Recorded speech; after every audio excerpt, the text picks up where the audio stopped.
নমস্কার, শান্তনু হাজরা বলছি। আজকে আবার ভোটের ফল বিশ্লেষণ করব। ভোট তো হয়ে গেল, বিজেপি জিতে গেল, তৃণমূল হেরে গেল, চোর স্লোগানে বাড়ি চলে গেল। যেখানেই তৃণমূলকে দেখাচ্ছে সেখানেই তাদেরকে সম্বর্ধনা দেওয়া হচ্ছে চোর চোর চোর চোর করে। ওদের 90 বছরের বৃদ্ধ মন্ত্রীও সেই জেলে যাচ্ছে, তাকে চোর চোর শুনতে হচ্ছে। আবার যে নতুন এসেছে ইয়ং ছেলে মেয়ে তাদেরকেও চোর চোর শুনে জেলে যেতে হচ্ছে। এবার বিজেপি তো ক্ষমতা এসেছে, দেখা যাক কি হয়। বাকি থাকলো সিপিএম। এই সিপিএম ভেবেছিল যে তারা সৎ, তাদের কোনো চুরি চামারি ধরা পড়েনি, ছাঁচড়াবল মানুষ ভুলে গিয়েছে, তারা হতে পারে এমনি ফ্লুকে ক্ষমতায় চলে আসবে। কারণ তারা কিছু ইয়ং ছেলে মেয়েকে বার করতে পেরেছিল যাদের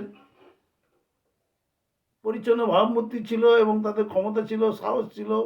এবং এটা তো ঠিক যে সমাজে সিপিএমের যে ফেলে দেওয়া অংশ এখন রয়েছে সেগুলোর সঙ্গে তৃণমূল বিজেপি কারো তুলনা করা চলে না। মানুষ এক এক নিঃশ্বাসে বলে দেবে যে না, এরাই ঠিক আছে, এরাই ভালো। তো সেই হিসাবে হয়তো সেলিম সাহেব ভেবেছিল যে এবারে তারা ক্ষমতায় আসতে চলেছে। কিন্তু ক্ষমতায় আসা কি অত সহজ? ক্ষমতায় আসতে গেলে মানুষকে বোঝাতে হবে, বলতে হবে, কাজ দেখাতে হবে। কমিউনিস্ট পার্টির যিনি দ্বিতীয় নেতা, বড় নেতা ছিলেন, লেনিনের পরেই যার নাম করা হতো, সেই মহামতি স্তালিন। স্তালিন বারবার বলেছিলেন যে স্বতঃস্ফূর্ত মতবাদ আসলে সুবিধাবাদী মতবাদ। না খেটে আমি বিরাট কিছু করব, মানুষকে না বুঝিয়ে আমি জনগণতান্ত্রিক বিপ্লব। আসলে জনগণতান্ত্রিক বিপ্লব কথাটা হতো একটা সেই না খেটে করার কথা। মানুষ কবে বুঝবে কমিউনিজমের কথা, সাম্যবাদের কথা, তারপর মানুষ সায় দেবে, সে অনেক দেরি হয়ে যাবে, 100 বছর লেগে যেতে পারে। কিন্তু যখন ভারত পরাধীন ছিল তখন থেকে কমিউনিস্ট পার্টি জমির লড়াইয়ে ঝাঁপিয়ে পড়েছিল এবং এই প্রমোদ দাশগুপ্ত, নন্দীর পাদ এরা সফল হয়েছিল, কাকাবাবু। তারা একটা সরকার গঠন করতে পেরেছিল, মানুষকে একটু নিরাপত্তা দিয়েছিল, বিশেষত গরিব মানুষকে। যেটা পরবর্তী দিনে তাদের যারা উত্তরসূরি তারা সমাজটা চালাতে গিয়ে, সরকার চালাতে গিয়ে এমন এমন কাজ করলো যে মানুষ ভয় পেয়ে ওদের তাড়িয়ে দিলে, তৃণমূলকে ক্ষমতায় নিয়ে আসলো। আর তো সেই জায়গায় যাওয়া যাবে না। আর তো বলা যাবে না যে ডিবিসির ভালো জলটা সরকার নিয়ে নেবে আর খারাপ জলটা এদিকে পাঠিয়ে দিয়েছে ক্যানেলে দিয়ে, মানুষ ক্যানেলের বিরোধিতা করবে। আর তো বলা যাবে না যে মানুষ, সরকার পাকা রাস্তা করছে যাতে বিদ্রোহ দমন করার মিলিটারি গাড়ি, পুলিশের গাড়ি তাড়াতাড়ি ঢুকে যেতে পারে। এগুলো তো আর বলা যাবে না, মানুষকে টুপি টাপা দিয়ে ঢপ ডুপ দিয়ে আর তো মানুষকে সংগঠিত করা যাবে না। এখন সাইবার যুগ, এখন কি আরে এবারে বিজেপি মোবাইলে মোবাইলে বিজেপি জয়গান ছিল এবারে। সমস্ত মানুষ যে বিজেপি করে না সেও বিজেপির জয়গান, অন্তত তৃণমূলকে ঘেন্না করিয়েছে, তৃণমূলের বিরুদ্ধে বলেছে স্যার। আর সিপিএম গাঁট হয়ে বসেছিল, তারা ভেবেছিল যে মানুষ আপনা আপনি ভোট দেবে। আবার সে আসলে হবে না, কেন একটা গল্প আছে, এটা 77 সালে ঘটেছিল।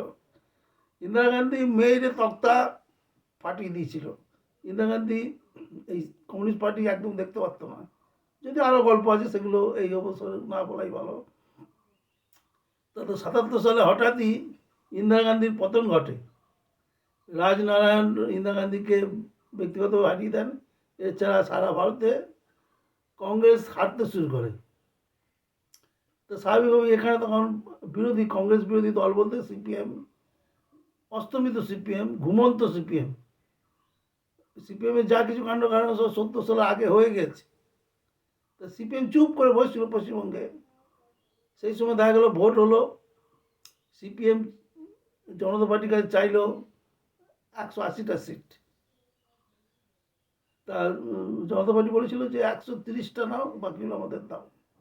তারা মান্যতা দিয়েছিল, কিন্তু এরা নেয়নি। না, বিজেপি সিপিএমকে দিয়েছিল 80টা সিট।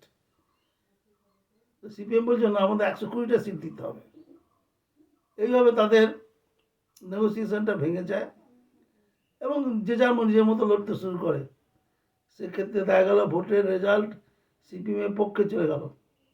সমস্ত অ্যাসেম্বলি এলাকায় সিপিএম জয় জয়কার করলো। আসলে হবে না, কারণ তখন যে লোকগুলো বেঁচে ছিল সিপিএমের, সেই প্রমোদ দাশগুপ্ত, জ্যোতি বসু ছাড়াও সেই কমল ভট্টাচার্য, পাখি সেন, প্রভাস রায়, কে ছিল না, শান্তি ঘটক, সমস্ত দিকপাল, এরা পার্টির জন্য, ওরা দেশের জন্য নিজেদের সর্বস্ব ত্যাগ দিয়ে দিয়েছিল।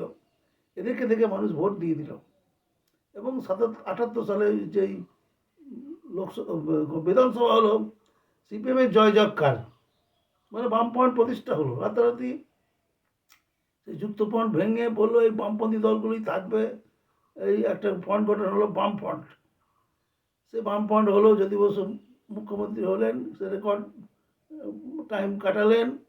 তারপর বুদ্ধ ভট্টাচার্য এলো, কিন্তু বুদ্ধ ভট্টাচার্য টিকিয়ে রাখতে পারলো না।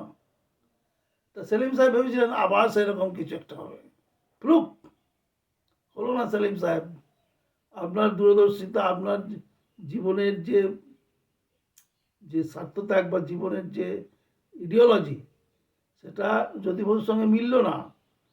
জ্যোতি বসু আজ মহামন্ত্র, যার জন্য জ্যোতি বসু শুয়ে বসে ভোট পেয়েছিলেন। মানুষ চেয়েছিল জ্যোতি বসুকে, আপনি পেলেন না। কেন পেলেন না? এর জন্য আরেকটা রিল বানাবো খুব শীঘ্রই।